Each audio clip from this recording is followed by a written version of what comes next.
Hello and welcome back to the channel. I am only a week and a half late with this video.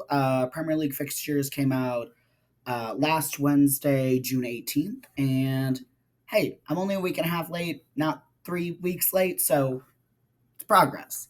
So, with I clearly just got done watching the U.S. men's national team. Oh, this microphone. So I'm just gonna hold it. So yeah, that game was not pretty, and I just learned about some comments that Landon Donovan made about Patrick Agumon being, if he was a cleaner finisher, he'd be playing for Barcelona. No, that's all I'm going to say to that. The game itself, my local station was really pissing me off because they were showing a local story, not the game, so I missed basically the whole first half. But yeah, the U.S. of course made it difficult. At least Guatemala pulled off an upset. I back us to beat them. That they may be easier than Costa Rica, but no easy games. It's a one-off game. Anything can happen. So now that I've got my thoughts out on the more recent event, let's get into Villa's first 5 games or the fixture release. First 5 is not the worst, I will say.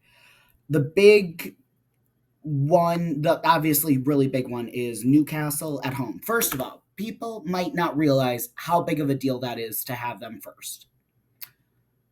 For many reasons, we are never home on the first day. I forget what the stats are, but like the last 15 opening days, Villa have been away for 13 or something like that. It's some wild statistic like that. And we don't play very well on the first day. We especially did not play well against Newcastle away 2 years ago on the opening day. We all remember that, whether you're a Villa fan or not. And we just generally don't play well against Newcastle. Yes, I know we crushed them spring in the 22-23 season, and this season, the 4-1, we were very clearly the dominant team, but they did come to our gaff on, I think it was, no, we played them on Boxing Day. I think we played them on Boxing Day at Villa Park in the 23-24 season as well. Don't quote me on that, but they kicked the shit out of us that day too, 3-1. So Newcastle is a huge concern for me on the opening day because we finally got a game at home on opening day. The first time since I've been following. And the Magpies have a strong chance to come and ruin everything. Spoil it. Like, spoil it at St. James's Park. I get it. You're the home team. Have a good first day at home. All of that. But, okay. But we have a really good record at Villa Park, so got to remain positive. I have to trust Emery, but it's Newcastle.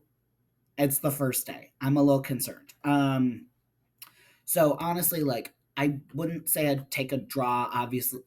I wouldn't even say I'll take a draw as we get closer to the season, unless Newcastle makes some crazy signings and we have like basically half our starting 11 out with injury for that game. I'm probably not going to accept a draw. I think I've covered Newcastle enough at this point. Then it's Brentford away. That is probably a really good time to play Brentford away with their new inexperienced manager. It also looks like Brentford's going to get... They've already been rated of their captain by Arsenal.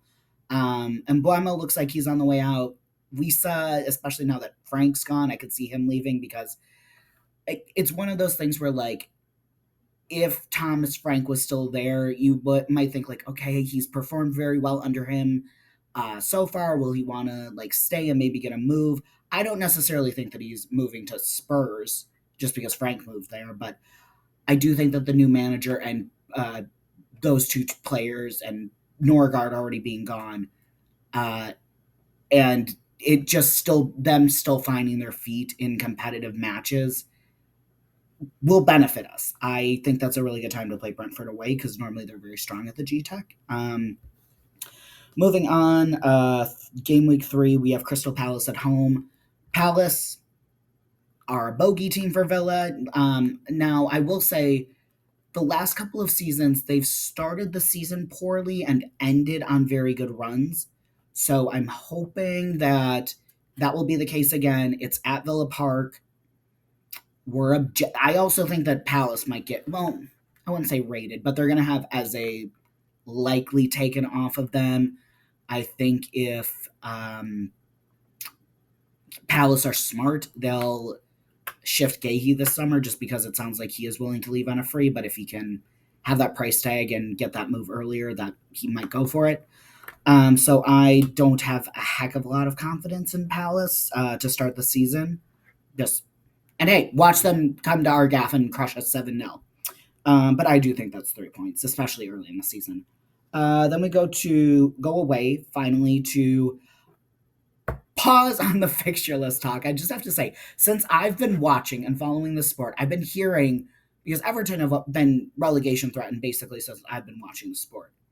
And every time that they're near relegation, they're like, oh, well, they can't be relegated and be in the championship with this spaceship ground. And I'm like, so that leaves me thinking, oh, it's opening next year. It's opening this year. So why are we worrying? We know the teams that get relegated come right back up, especially a team with the size of Everton. But that's besides the point. I just had to rant because for so many years, I thought, oh, it's opening next year. It's opening next year. It's opening next year. And now that it's here, I'm like, we sure it's going to open? Rant over. Yeah, I think that's a win. And then Sunderland away. Sunderland, like a lot of like all of the promoted teams that have come up since then. Well, since the beginning of time, any promoted team, it's hard to stay up. And Sunderland are a big club. I am not denying that for a second. But this is a manager that hasn't managed in the Premier League. They went on a really poor run of form in the spring. And in the playoff final, well, they actually played pretty well, but they did go down early. So I am hoping to go to the Stadium of Light and get a result because that atmosphere, I, I I've talked about mentality before with this Villa team, and I think that going to like a big, massive away atmosphere, our players are subject to slip up. I hope not. I really hope that we will just have the quality to beat them. Let me see. That's September 20th. That might fall. Is that a Sunday? 9:20. Hang on. I am so sorry. I should have done this before, but I'm just I don't have that kind of forethought. 9:20. That's a Saturday. Okay, so it won't be after a Europa League game, barring them changing the day. But okay, those are the first five. Let's see. The problem with predicting the first five fixtures is the transfer window hasn't even started. We're still talking about the Club World Cup and the Gold Cup. A lot of things are going to happen. A lot of players are going to be moving once that is done. And also after, frankly, the massive clubs make their moves. That's just how it works. So Newcastle, let's be a little pessimistic or conservative. What even was that for? Oh, wrong timer. I'm so sorry. I got a timer. First five fixtures. Let's be conservative and say we draw with Newcastle. Just again, they are a major bogey team for us. Weird things happen on opening day. They either crush us at Villa Park or we crush them. But let's just even it out and say it'll be a draw. So that's 1 point. Brentford, I'm going to say 3 just because, again, early in the season. So that's 4. I'm going to be optimistic and say we beat Palace take us up to 7. Am I really... Normally, I am the biggest pessimist, but I really think those first 5 games on paper are quite generous.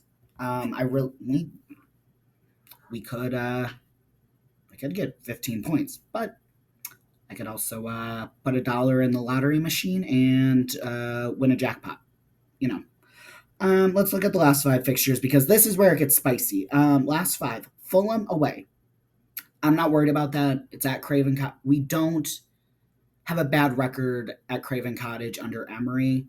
Playing Fulham away obviously at Craven Cottage. in the 23-24 season, 22-23 season was the game that Gerard got fired because it was a disaster. Since then, pretty comfortable wins at Craven Cottage. So I back us to win that. Then we have Spurs at home, thankfully, on May 2nd. I just don't know what Spurs are going to look like this season. I really don't. We usually play Spurs in the run-in. We have like uh, 3 of the last 4 years or something. Again, I don't know what they're going to look like. I don't know where they're going to be for Champions League. I don't know where they're going to be for the FA Cup. I don't know where they're going to be in the league. I don't know what their transfers are going to look like or what, frankly, the culture will look like, because it sounds like there are a lot of players who were upset that Postacoglu got the sack. So who knows what happens there. I can't even assign points to that because it's so far out. Then we have Burnley away. Villa, again, have a good record at Turf Moor, so I'm not ultra concerned about that, especially with the fact that they're, again, in a promoted team, not recently promoted, a promoted team that year. I'm not worried. But the last 2, Liverpool at home. Now, if you'll remember, 2 seasons ago, playing Liverpool at home, second to last game of the season, was the point that got us Champions League. So this is going to be, that is a hugely pressure game. I can only hope that by then the title race will be over and they'll do what they did this season and just be like, whoever basically needs to get credit to win the trophy or to call themselves a Premier League champion can start or can play or whatever. And I hope it's because Liverpool won the league, because I hate Man City and Arsenal are just impossible to like. I mean, City are more likable. But that's the thing about Arsenal. They are like the Red Sox. They make the Yankees likable. Yeah, I want to like Arsenal. They just make themselves very unlikable. Both the team with their manager and the fans. The fans make themselves very unlikable. But okay, putting on nail and Arsenal. They aren't in this discussion. And then City away, last game of the season. Again, I hope that game means absolutely nothing. I hope that if City have won the title, which I hope they don't, that it will be sewn up and they're basically playing whoever their new Calvin Phillips is, because it literally doesn't matter. And then we can just... I frankly think City, if they don't have a title still lingering over their head on the last day, they may be nicer to us than Manchester United. I don't know. But I am not looking forward to going to the Etihad on the last day. I have a lot of pain last time that happened. We didn't have anything to play for, but that game still hurts and is part of the origin story of my Man City hating ways. So, long story short, I think the early fixtures, those first 5, we have to get, I would say, at least 11 points. I would be okay with drawing with Newcastle at home, and I'd be okay with drawing to Sunderland away. I'm okay, actually, just generally, I'm okay with drawing to 2 of those teams. Like, in context, I think 11 points from 15 to start is a pretty darn good start. It's those last games, it's the run-in, the last 2 specifically, that I am worried about. If we need to kind of climb the table again like we did this season, that's going to be very difficult. So, up the Villa, those are my thoughts. I am looking forward to the transfer window, and I am going to start making more content, I promise this time, because now it's not a deadline, so I'll actually want to do it. Let me know what you think if you're watching